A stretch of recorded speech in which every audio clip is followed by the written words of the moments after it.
sangre y se pierde rápidamente porque es como una gelatina. Para observarlo de esta manera hay que primero tener un proceso de fijación, ¿no?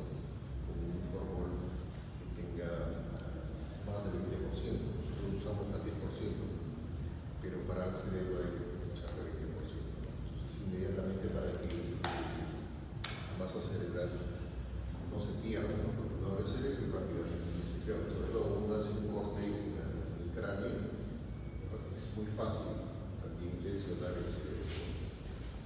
Hay que sacar toda la calor, sobre todo cuando estamos pensando en un problema de accidente cerebrovascular. Hay que tener mucho cuidado porque lo que queremos ver es justamente cómo está primero la membrana, cómo están los vasos, ¿no?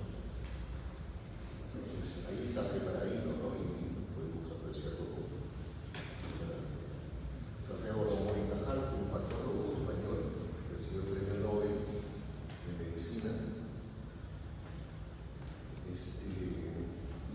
Él era un profesor de la universidad, y como profesor no tenía muchos medios más que para su familia, ¿no? Entonces, cuando hubo un evento en Alemania, él fue prácticamente prestando plata para poder llegar y ofrecer a la comunidad académica su función, las funciones que utilizaba para poder visualizar el sistema nervioso, porque antes no se podía visualizar el sistema nervioso como una coloración, ¿no? Él es el primero que comenzó a visualizar las células del sistema nervioso. Y con su alemán masticado, con pequeñas palabras, logró hacer que se conocieran estas nuevas funciones. Por eso es que recibe el premio Nobel de Medicina, ¿no? Muy perseverante. Y a él se debe esa frase de que cualquier hombre cuando se lo propone puede lograrlo. La frase célebre que ha quedado en los premios Nobel. Y sabemos también que usted salió a histología y ya sabemos cuáles son las características de las células nerviosas, los tipos, los diversos que hay, ¿no? La estructura del neurona, su cuerpo, sus dendritas, sus axones, cómo se pueden catalogar las neuronas dependiendo de la zona en la que encontremos. Como todos los parénquimas, tenemos unas células a las que le echamos ojo y pensamos que son las principales, pero hay otro componente que es esto que está manteniendo la unión entre célula y célula. En el caso de los tejidos nuestros, los del estrógeno. Nosotros miramos en la piel, pero hablamos de la piel, sobre el estrógeno, la herpes, incluso la secundaria, en las vísceras, ¿no?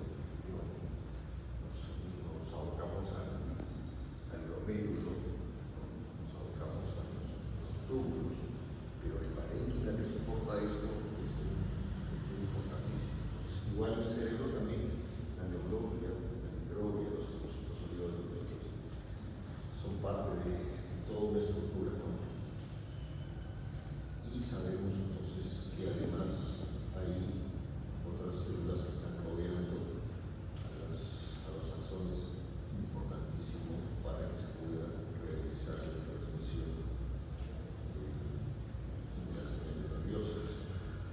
También ustedes ya saben las diversas partes, las estructuras del cerebro, los lóbulos, frontal, el área de Broca, el área motora, el área sensitiva, los lóbulos parietales, los lóbulos temporales, occipital, son ya lo han estudiado ustedes en anatomía. Y macroscópicamente y histológicamente también ya sabemos que existe un área gris, un área blanca, ¿cierto? Y también las relaciones que hay entre las diferentes partes del cerebro, ¿no? La zona lateral, la zona del hipocampo, importantísima, porque en esa zona ya se sabe ahora a partir de los años 1980 ya se conoce que hay en esta zona específicamente que son las células madres que pueden producir otras neuronas. Antes se pensaba de que se morían las neuronas y ya no había recuperación. Ahora ya se sabe de que hay células madres en el hipocampo que regeneran las neuronas.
lesión neuronal y las neuronas tienen una serie de cambios casi de la misma manera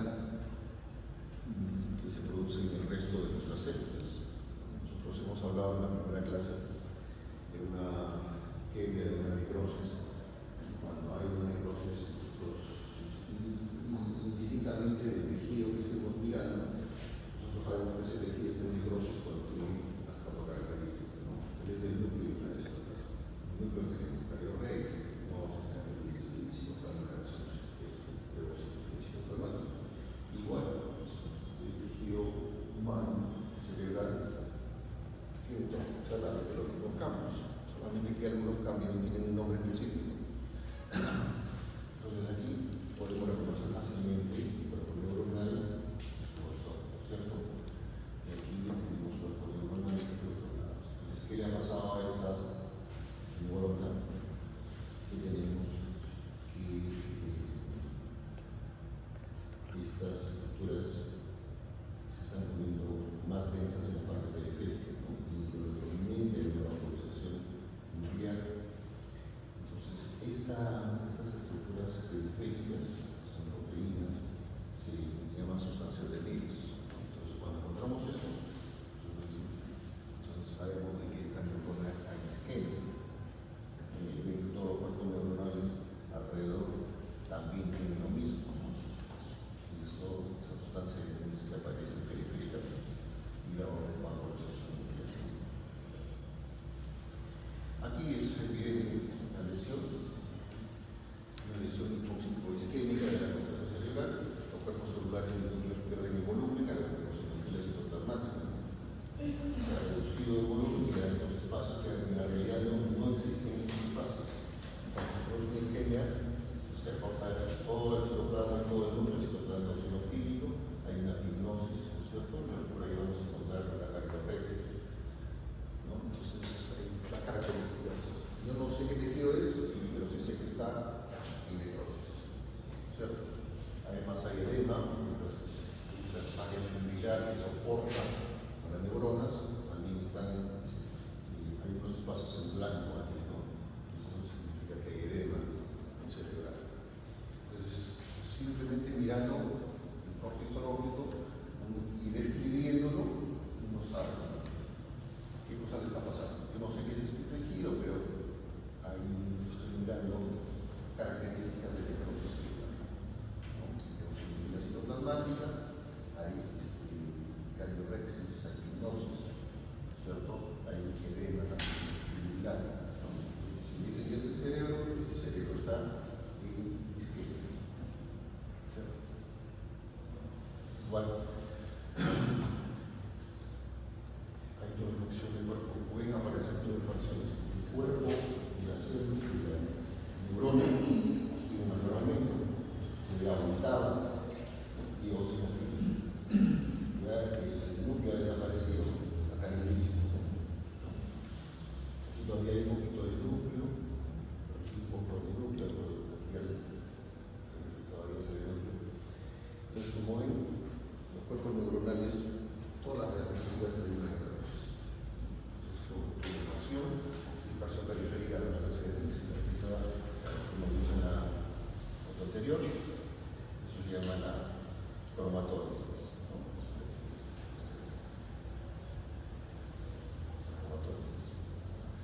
Entonces, van recibiendo algunos nombres específicos, pero en esencia los cambios son los mismos, ¿no?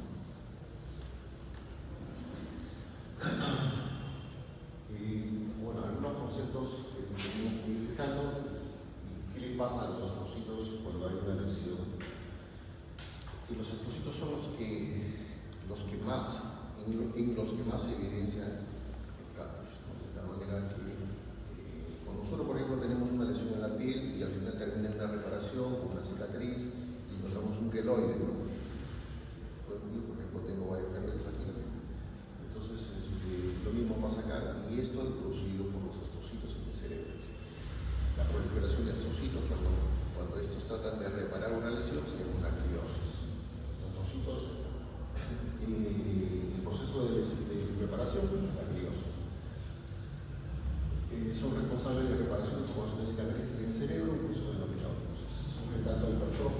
plaza, se proliferan varios astrocitos y además cada célula también aumenta de volumen, ¿cierto?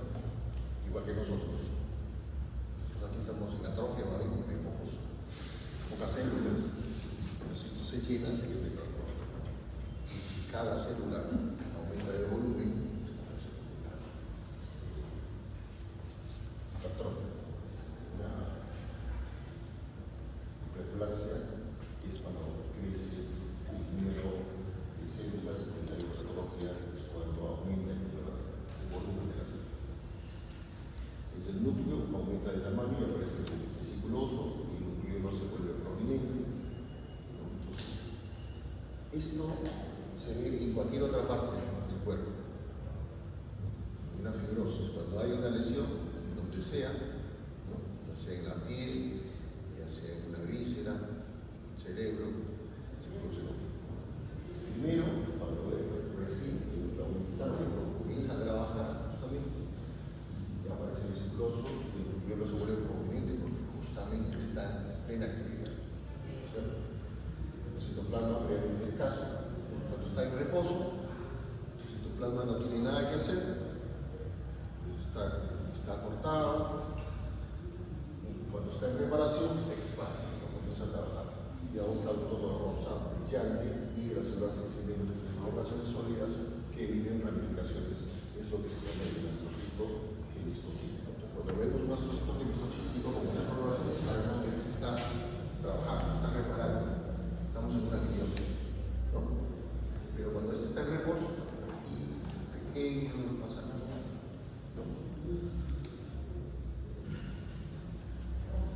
La meiosis, cuando este es ya de largo plazo, tenemos una lesión de larga data y le hacemos un corte histológico, el citoplasma de los astrocitos reactivos disminuye de tamaño y el cruzamiento de las poblaciones celulares se hace más denso. Es decir, estamos ya como si fuera una fibrosis, ¿no? Cuando se hace un queloide y ustedes ven un corte histológico, van a ver una proliferación del tejido fibroso, la proteína que ha generado estas células reparativas comienza a proliferar y ya la célula ya trabaja, pues ya hizo lo que tenía que hacer, entonces ya más bien disminuye el tamaño y aparece más bien la fibrosis, ¿no? Entonces aquí lo mismo, los astrocitos disminuyen el tamaño y las prolongaciones, más bien que se han expandido, se van entrecruzando, ¿no? Y aquí ya estamos con los astrocitos fibrilares, ¿cierto? La anterior era genistocíticos y ahora estamos con los astrocitos fibrilares cuando ya el tiempo ha pasado, ¿no? Entonces, de esa manera, cuando se hace un estudio histológico de un paciente, no se sabe la causa de muerte, sabemos cuánto tiempo ha pasado desde que se produjo la muerte. Entonces, es una muerte por accidente cerebrovascular, cuando aparecen estos astrocitos fibrilares abundantes. Las fibras de Rosenthal son agregados alargados y gruesos de proteínas colesterol brillantes que se encuentran en la población de los astrocitos en la meiosis crónica y en algunos miomas de bajo grado. Además, estos astrocitos fibrilares aparecen en esas fibras de Rosenthal, estas proteínas alargadas que van a producir poblaciones. Todo eso nos ayuda para saber, ¿no?, cuánto tiempo ha pasado después de la muerte. Si es que estuviéramos con un paciente que ha fallecido, obviamente. Si hacemos un corte histológico con un cerebro, por ejemplo, sin ver todavía esta zona de arriba, vemos esta zona de abajo. ¿Qué les parece? Sin saber leer, qué como dice el dicho, miramos macroscópicamente y siempre les digo, lo que hacemos con nuestro paciente, que les contaba al inicio, cuando llega un paciente, estamos con una situación, nos enfrentamos con una situación nueva, lo primero que hay que hacer es observar, ¿cierto? ¿Qué le pasa? Con un corte histológico, lo que hay que hacer es observar qué tenemos acá, sin tener ninguna otra información más que la observación, ¿no? ¿Qué les parece este lado con este otro lado? Asimetría. Hay una... ¿Qué llama la atención? ¿Están igualitos? No, asimetría. ¿Qué tiene este que no tiene este? Está más edematizado. Tiene espacios, ¿no? ¿Cierto? Esto aquí está rosadito, parejo. Aquí aparece esta zona. Entonces, si lo miramos al microscopio, esta zona es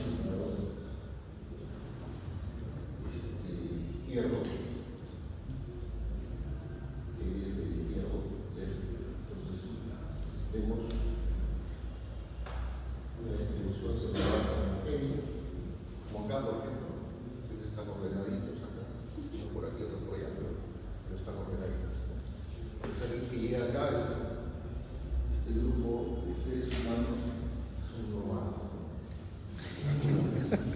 Igual aquí, en el contexto lógico de la distribución más o menos homogénea, está normal. Más o menos todos son del mismo tamaño, porque uno es más grande que otro, ¿no? Si nos paramos, uno es más grande que otro, ¿no? Pero más o menos todos son homogéneos. Igualito acá, uno más grande que otro por ahí, pero todos son homogéneos. Si le miramos la cara del núcleo, miramos la cara de los estudiantes, como vemos, no hay pericia, no hay anemia, no están despeinados, no están descuidados, están normales. ¿Sí? Igual le miramos la cara a la célula, ¿no? Una cromatina dispersa, una granulación homogénea, un núcleo cerebral, que es un problema pequeño. Es decir, no sabemos de qué se trata esto, pero sabemos que es un tejido normal, ¿no? Igual lo miramos en el microscopio y les pongo la lámina y van a decir, yo no sé qué tejido doctor es, pero es un tejido normal. ¿Cierto? Cuando miras a un paciente, lo que les contaba al inicio, ¿no? Que podría ser un cuadro reactivo, ¿no? Un conversivo. Entonces le examinan y se dice, no tiene nada. No tiene nada. Entonces, clínicamente no tiene nada. En cambio, en el otro paciente también aparentemente no tenía nada, pero también algunos cambios, en este caso eran conductuales, ¿no? En el segundo caso que yo les conté. Pero aquí igual, el lado izquierdo, histológicamente normal. Pero en el lado derecho, que corresponde a esta zona donde está el círculo, ¿qué diferencia ven ustedes respecto a este? Los núcleos se han disminuido de tamaño. ¿Qué más? ¿Qué más? El número de células aquí es igual que el número de células acá. No, más. Hay una circulación, hay una hiperplasia. ¿Qué más? Los espacios. Se han acortado, ¿cierto? Y por alguna, por ahí, observas el citoplasma eosinofílico, ¿no? ¿Qué más tenemos? Pues aquí hay las células pipnóticas, o sea, el núcleo que era de este tamaño, grandazo, ahora están chiquitos, una pipnosis, ¿no? Y la cromatina que era, se veía aquí dispersa, que tenemos cromatina condensada, ¿no? Y además, ¿qué aparece?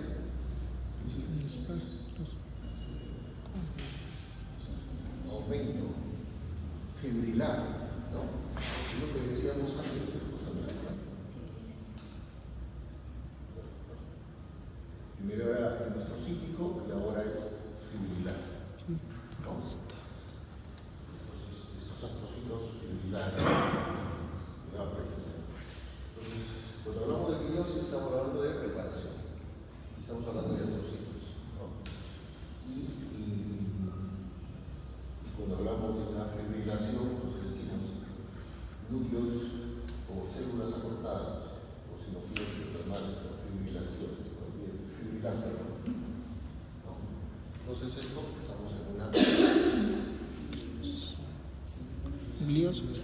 La gliosis es la proliferación, la reparación, ¿no? Ah, no. Tenemos aquí un daño, una lesión, una isquemia, y ahora hay la reparación. Esa zona blanquecina es como una cicatriz cerebral, y esto es lo que se ve histológicamente en la cicatriz.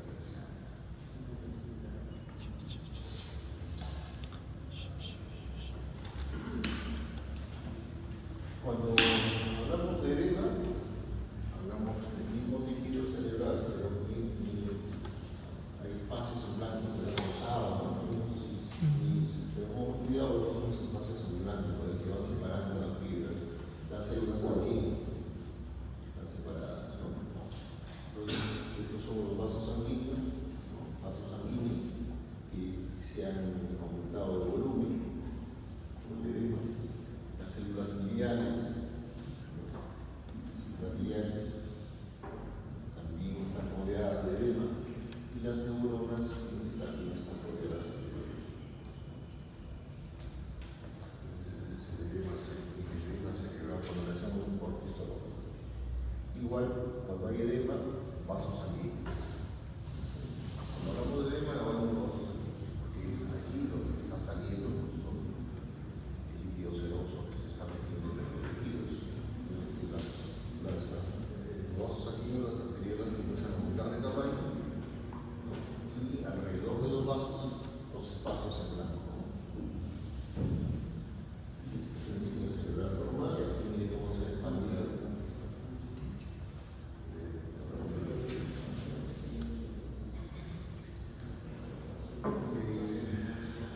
El parénquima cerebral acá, solamente les muestro esto.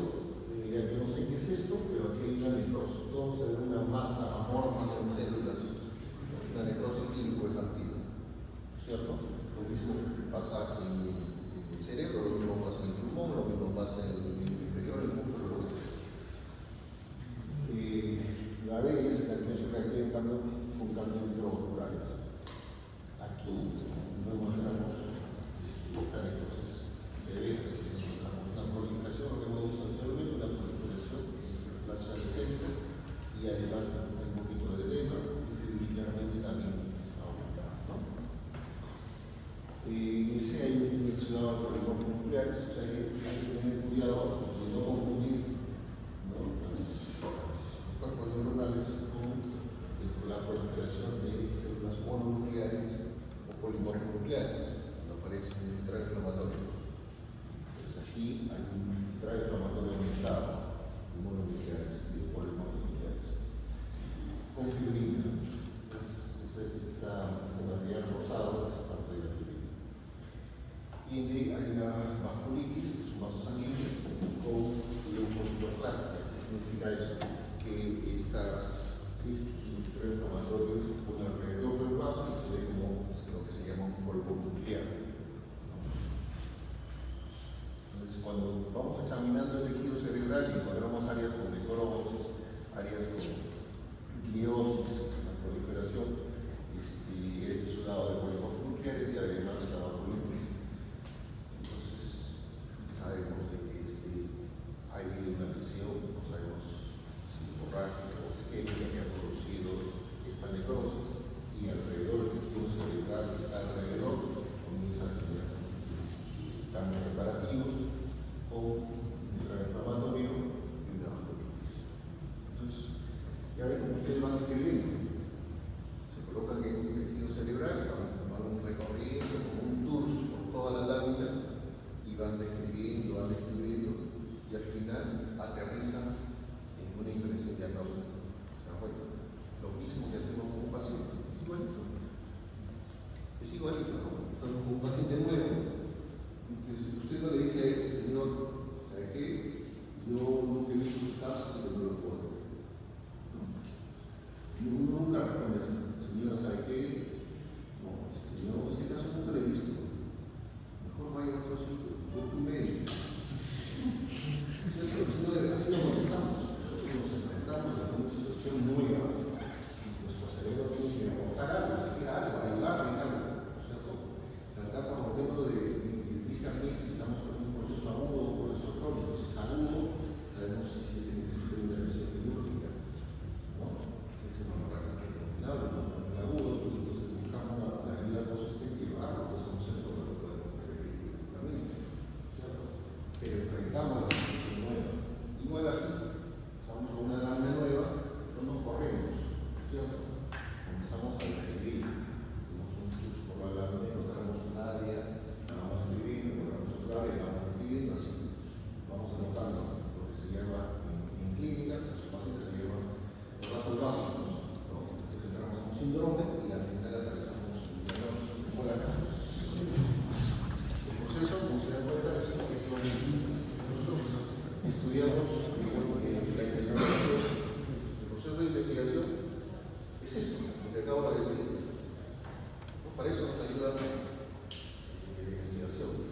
Nosotros, cuando nos graduamos, tenemos dos cartones: un cartón del título de médico cirujano y otro cartón que es de bachillerato.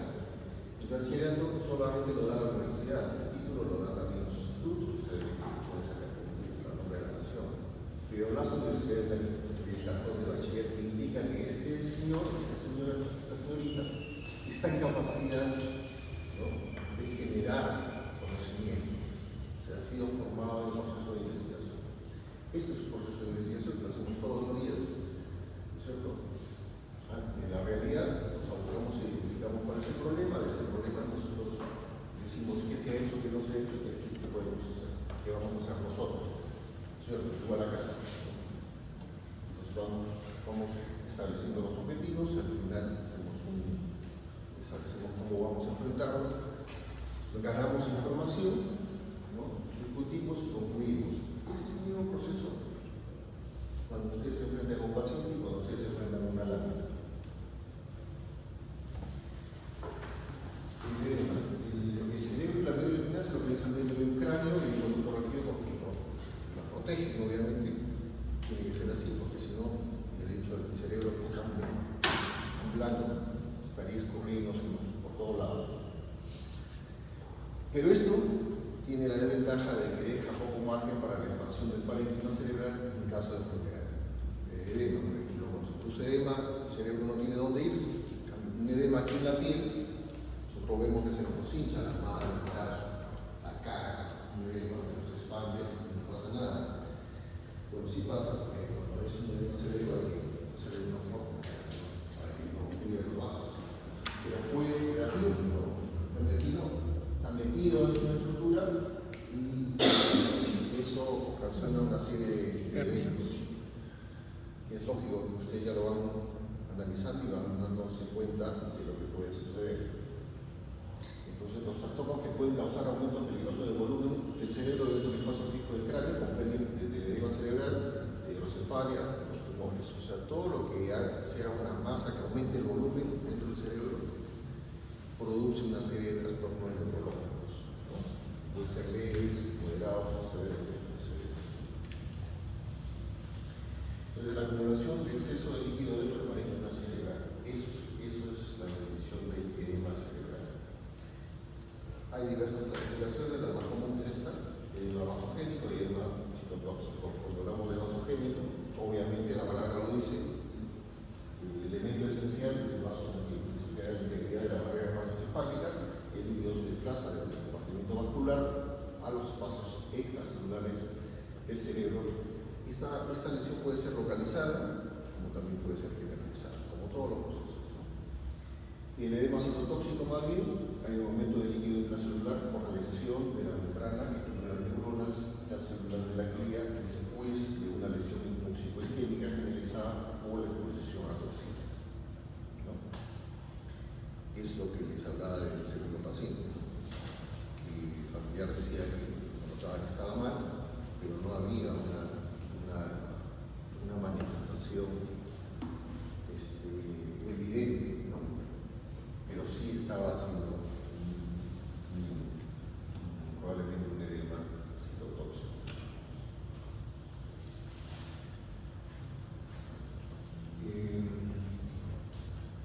Les decía que es necesario que ustedes vean las piezas quirúrgicas en vivo para que puedan tener la información visual de cómo es un tejido normal y cómo es un tejido anormal. Entonces aquí si yo les digo que estas evoluciones están aplanadas, yo la veo normales, como aplanadas. ¿Recuerdan la primera imagen que les puse del cerebro? Se veían las evoluciones que voy a regresar, muy exageradas, ¿no? Estas evoluciones, ahí no hacen las evoluciones, unas grietas profundas, ¿no? Hay unas grietas profundas, evidentes. En cambio, cuando hay un edema, no tiene dónde expandirse, entonces se van aplanando, pues justamente eso es lo que estamos viendo. Eso es lo que estamos viendo. Estás casi nada. Si no fuera por estos vasos, aplanadas todas estas. ¿Qué cosa los ha aplanado? El cráneo, ¿no? Está recurrido. Pero la superficie de las evoluciones están aplanadas como consecuencia de la compresión del cerebro en expansión por la dura madre y la superficie interior del cráneo.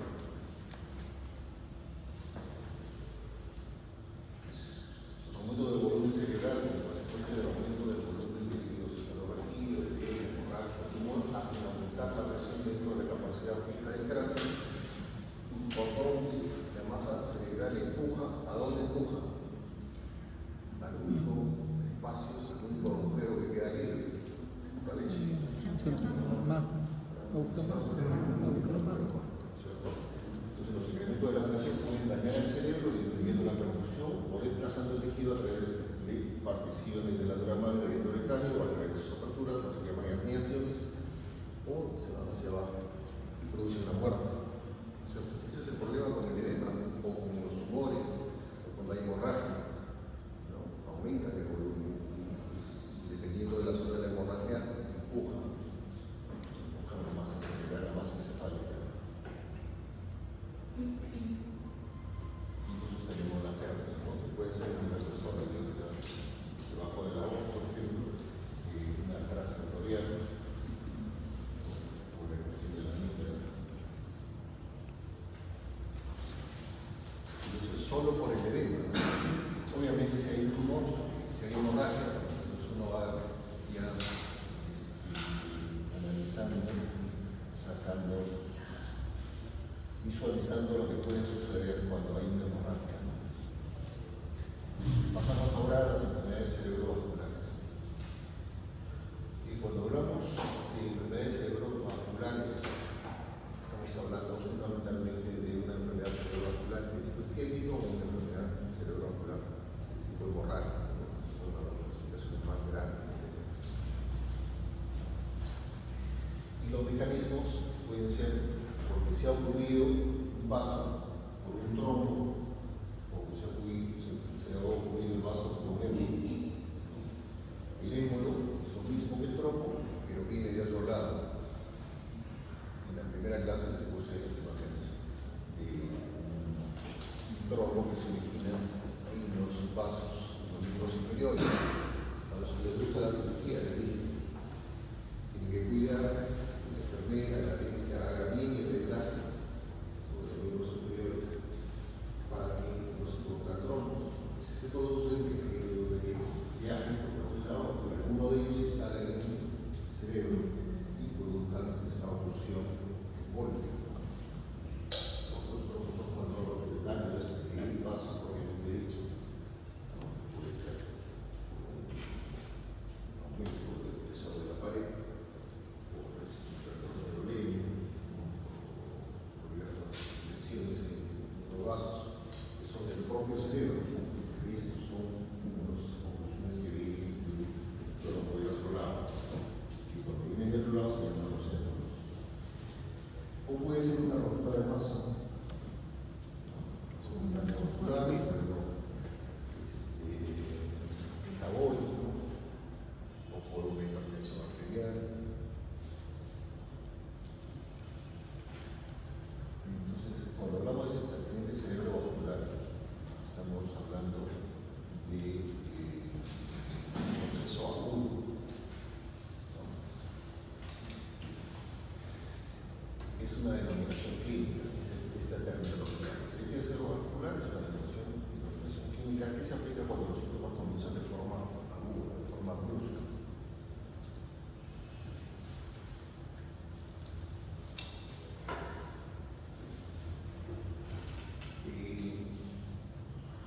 Todos los trombos y luego las embolias producen al final una oclusión del vaso y toda la zona que es irrigada por ese vaso comienza a lesionarse. Pero hay isquemia, pues hay necrosis, ¿cierto? Entonces, lo mismo que sucede en otros órganos, lo mismo sucede en el cerebro. Pérdida de oxígeno y sustratos metabólicos que provocan un infarto o lesión isquémica en las regiones irrigadas por el vaso afectado. Se produce una lesión similar con la pérdida de perfusiones completa, hay hipoxemia grave, por ejemplo, emisión hipovolímico o una hipoglicemia intensa. ¿Qué quiere decir estas dos últimas articulaciones? Por ejemplo, cuando un paciente tiene mucho hipovolímico, por cualquier causa, llega a la emergencia, si usted no le provoca una vía inmediatamente, el paciente se muere, ¿no? Pero ¿por qué se está muriendo? Porque no le está llegando, ¿cierto?, volumen, ninguna estructura del cuerpo y a los órganos más sensibles como el cerebro está produciendo pérdida de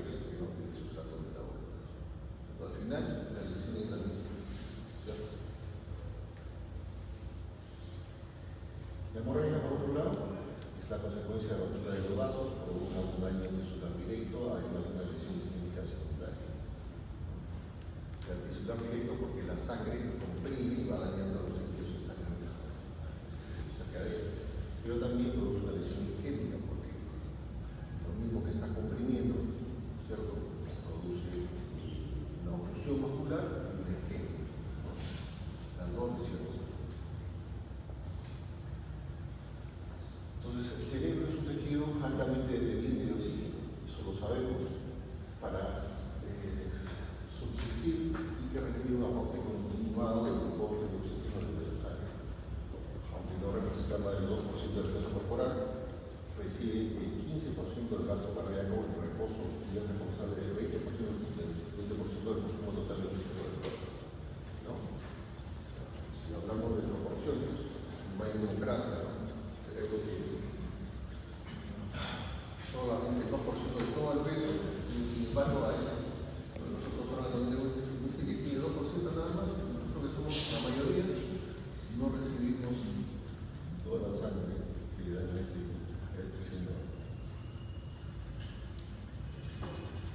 El cerebro se ve privado de oxígeno por dos mecanismos generales, ¿no? Por la hipoxia funcional o por la isquemia. Cuando hablamos de hipoxia funcional, hablamos de una presión baja de oxígeno, por ejemplo, en las grandes altitudes, cuando uno va a hacer deporte de montaña, lo que le gusta hacer esos deportes, que es un momento que hay hipoxia funcional, ¿no? Deterioro de la capacidad de transporte de oxígeno, hay anemia-intensa, intoxicación por monóxido de carbono o inhibición del consumo de oxígeno por los tejidos cuando hay envenenamiento por cianuro, ¿no? Todo eso se llama hipoxia funcional. Y la isquemia, cuando hay un hipoperfusión tisular que puede deberse a una hipotensión o una obstrucción vascular. Eso ya se va teniendo paciente.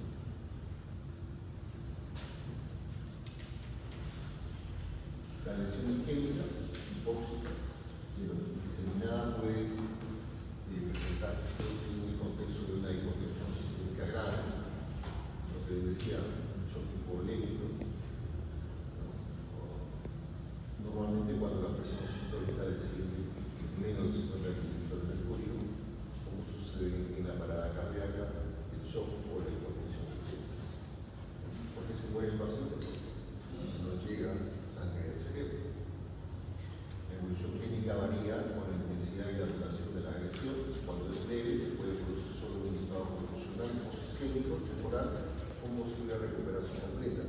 ¿Qué quiere decir esto? Hay lo que se llama los plaques sistémicos transitorios, ¿no? Ustedes lo van a ver, el paciente viene confuso, para caminar, ¿no?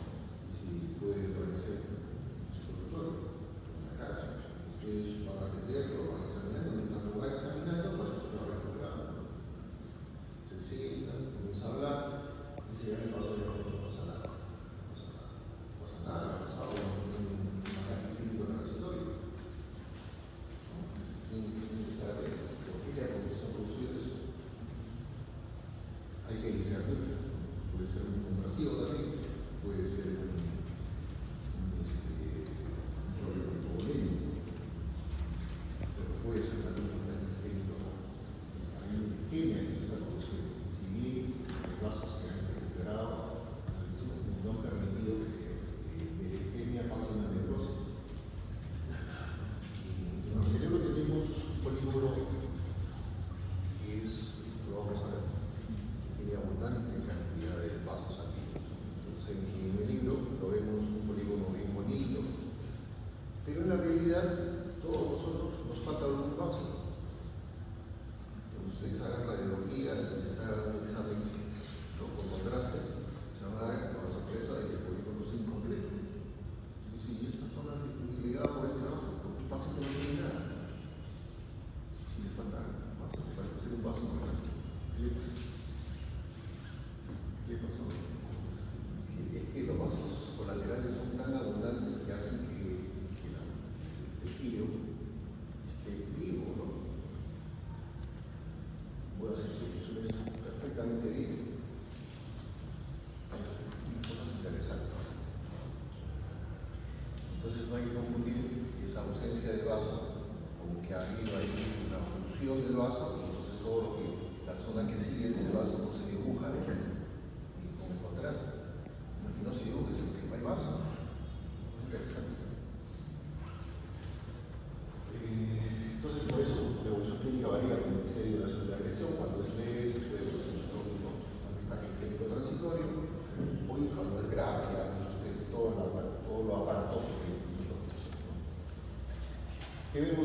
infarto cerebral, ya lo hemos visto en las otras imágenes, hay un grado de neutrófilos que comienza en los bordes del vaso, en la lesión, perdón, el vaso no, de la lesión, y además el resto ya lo pueden descubrir ustedes. ¿Qué les parece? Tienen estos cuerpos neuronales pequeños. ¿Se ve? ¿La célula se ve completa? Pero una sombra de lo que en vida fue cuerpo neuronal, ¿no? De lo que en vida fue. Se ve rosadito, el citoplazma rosadito, el núcleo se ve. Se ven chiquititos, puntitos. ¿No? Una masa de cuerpos neuronales. Por ahí de repente muere un hilo, una pignosis, ¿no? Entonces, no sé cuál es el origen de esto, pero lo único que puedo decir es que aquí hay una necrosis, ¿cierto? Y además encontramos una zona hemorrágica y alrededor muy importante, ¿no?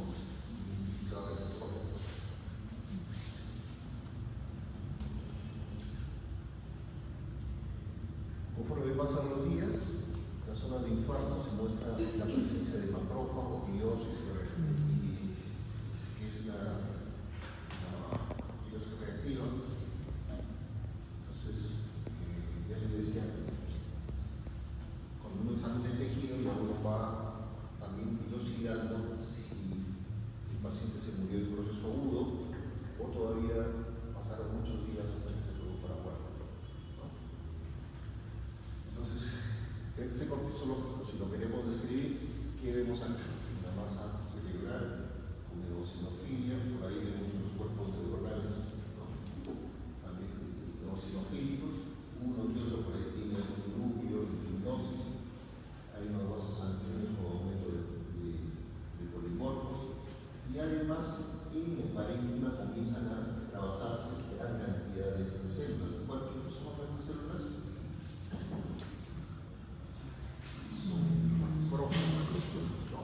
El día 10, en la zona del infarto, se muestra la presencia de macrófagos. Y además hay una proliferación de astrocitos que se llama una gliosis reactiva, ¿no? Entonces hay una zona de necrosis, ¿no? Y alrededor, en el tejido, esta es la zona de necrosis.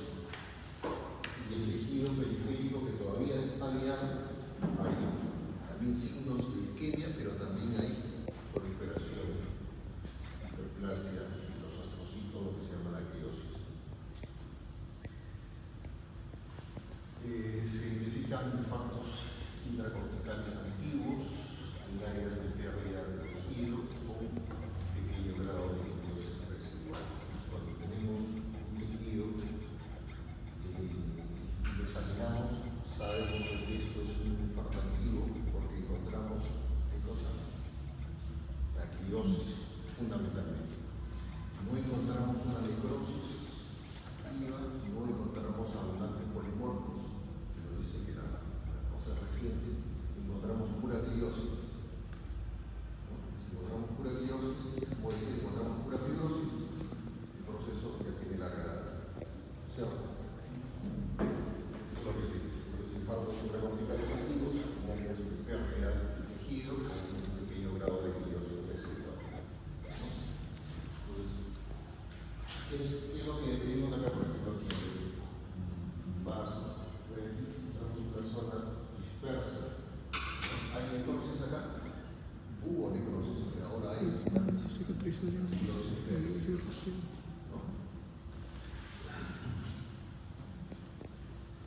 Y hay todavía un poquito de edema residual, ¿no?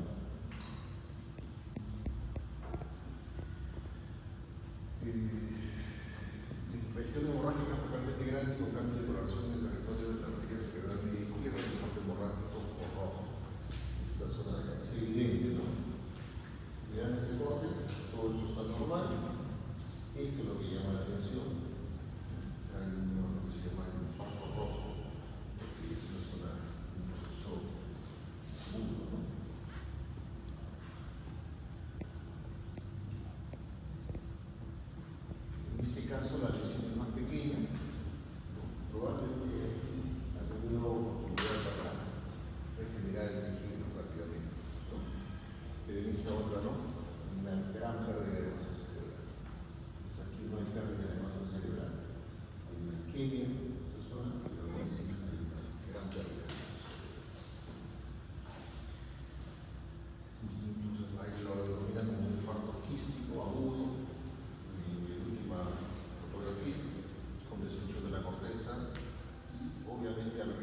relación a la lesión siempre vamos a encontrar una amilosis.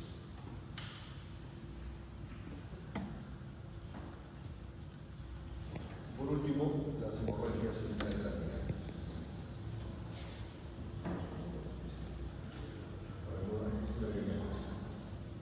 Se asocian a hipertensión, a lesiones estructurales como malformaciones arteriovenosas y cavernosas y a tumores.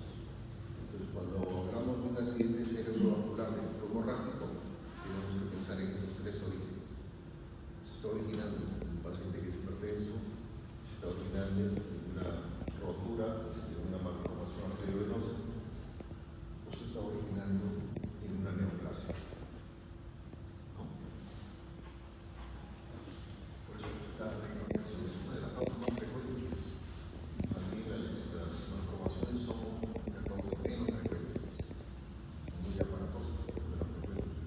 Por eso es que los pacientes hipertensos tienen que incorporarse. Los pacientes tienen que estar menos de 130 sobre 60. Los familiares de hipertensión tienen que hacerles la recomendación controlada. Mientras mantenga su presión arterial controlada, no va a pasar nada. Pero si mantiene una presión alta de 60, 180, 200, 120, la probabilidad de que se produzca un accidente cerebrovascular hemorrágico es altísima.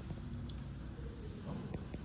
He visto pacientes, hasta médicos también, que cursan con hipertensión y sí, haciendo su vida normal, toman sus cervezas, toman sus parrilladas y obviamente esos colegas terminan rápidamente horizontales.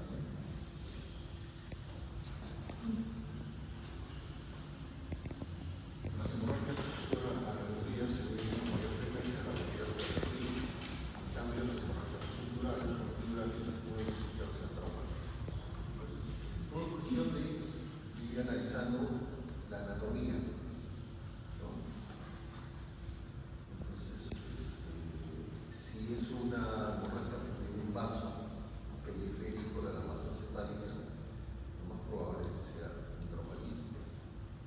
Pero si nosotros estamos viendo en la imagen, tomamos una tomografía, estamos viendo una hemorragia en el parénquima, lo más probable es que sea una rotura de un aneurisma, ¿sí? O una rotura de un vaso debido a una hipertensión. Esa distribución de los vasos sanguíneos ya la conocen ustedes. Todas las raíces de las carótidas y cómo se van dividiendo en cada uno de los lóbulos cerebrales, en la parte anterior, posterior, laterales. Y el famoso polígono de Willis, que les mencionaba, que aquí en el esquema se ve muy bonito, lo que les decía. Pero en la realidad, alguno de nosotros nos falta. Casi no hay ser humano que tenga esta distribución. A algunos les falta una cerebral posterior, otros superiores, otros son las comunicantes. Algo nos falta, ¿no? Entonces, cuando nos hagan una tomografía o una resonancia o contraste, va a aparecer la ausencia de los vasos. No se asusten. Queremos que tengan un trombo. No pasa nada, ¿no? Puede faltar por decir una importante y ustedes se preguntan, ¿y esta zona cómo vive? No tiene más. Son poco vasos secundarios comunicantes que el cerebro se está aumentando.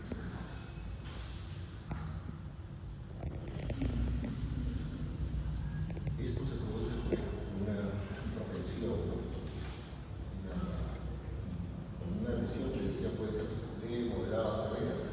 Cuando hay lesiones severas se rompen, produce una hemorragia severa y el paciente se muere rápidamente. Se muere, ustedes lo están mirando, llega el paciente a la emergencia con un cuadro de una cefalea intensa, náuseas, vómitos, todo el cuadro de una enfermedad cerebrovascular. Y ahí inmediatamente se muere. Y eso se produce porque hay una hemorragia masiva. Esto es un cráneo no dilatarse, obviamente el tronco encefálico no los núcleos para el respiratorio Pero cuando la hemorragia es leve, sutil, bueno, a veces ni se nos toca, se nos deja en observación nada más. A veces el paciente que tiene familiares que son muy ansiosos, ¿no? Que los opere, que los opere ahorita y se pelea con el médico, con el residente para que los opere. Pero ustedes saben, pues abrir un cráneo es romper vasos. Claro. Es romper vasos y provoca más hemorragia. Entonces, no es una cosa sencilla, hay que tener mucha paciencia. Más que paciencia, primero hay que tener bien claro el cuadro de cómo se está produciendo. Si es una lesión leve, se nos toca. Si es una lesión moderada, pues ahí ya se evalúa la posibilidad de abrir una ventana en el cráneo para sacar la sangre. El problema es que la sangre está empujando. Entonces, para evitar eso, se hace una ventanita para que por ahí salga la sangre. ¿No? Se puede localizar el vaso. Ahora hay medios que han avanzado muchísimo para localizar el vaso que está sangrando. Entonces ya no se necesita abrir el cráneo, se ingresa por la nariz. Se localiza perfectamente el vaso que está sangrando, se te olvida. El objetivo es ligar nada más que localizar el vasito que está sangrando. No es necesario sacar el cráneo, así que se muere el sangre.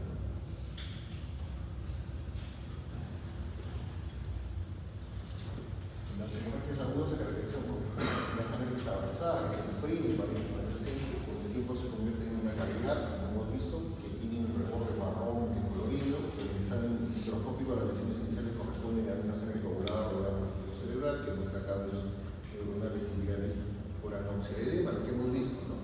Cuando es una hemorragia leve, lo mismo que la isquemia, las mismas lesiones se producen acá, solo que hay hemorragia, ¿no? Como si aquí se metiera un nosotros somos las células, la glía, mete aquí un poco de sangre, procedimos normales, ¿no? Nos empujan un poquito, ¿no? Por ahí aparece el personal de limpieza para limpiar, nada más, aparecen otras células para limpieza. El resto solamente lo que hemos hecho una distribución de las células alrededor de la lesión. Nada más, no pasa nada, no pasa que se recupere. Pero cuando sí es una hemorragia masiva, si nos empuja contra la pared, no tenemos dónde salir y todos se nos quedó la historia hasta ahí, ¿no? Ahí morimos, porque no tenemos dónde salir, ¿verdad? Entonces es lo mismo que pasa con el que pasa con el hemorragia. El problema es que no llega sangre al tejido y no, entonces se produce una isquemia y muerte, ¿no? Finalmente el edema se resuelve, aparece un macrófago cargado de pigmento y lípido y la proliferación de linfocitos reactivos y así visible en la periferia de la lesión. Como mismo. El mismo proceso, ¿se dan cuenta? El mismo proceso se repite. Pero que en la hemorragia la sangre se extravasa. En la isquemia, la destrucción del vaso y el tejido que irriga con isquemia y necrosis. Y también la hemorragia comprime los vasos, se produce necrosis. Los procesos celulares que tienen lugar a continuación siguen la misma evolución temporal, pero se va desde el proceso. Por ejemplo, entonces aquí, ¿qué vemos nosotros? Hay hemorragia y isquemia. Isquemia. Se produce isquemia.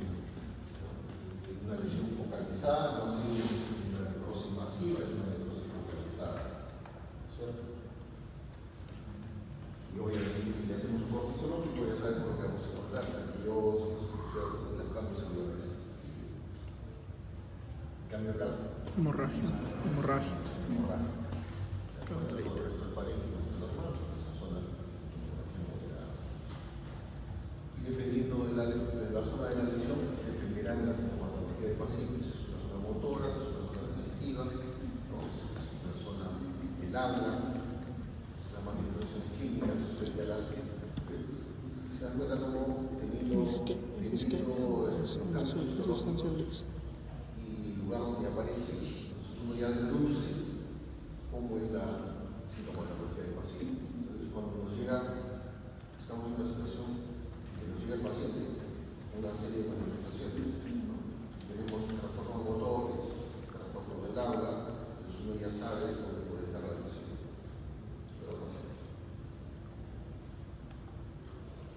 aquí. Hemorragia. Hemorragia.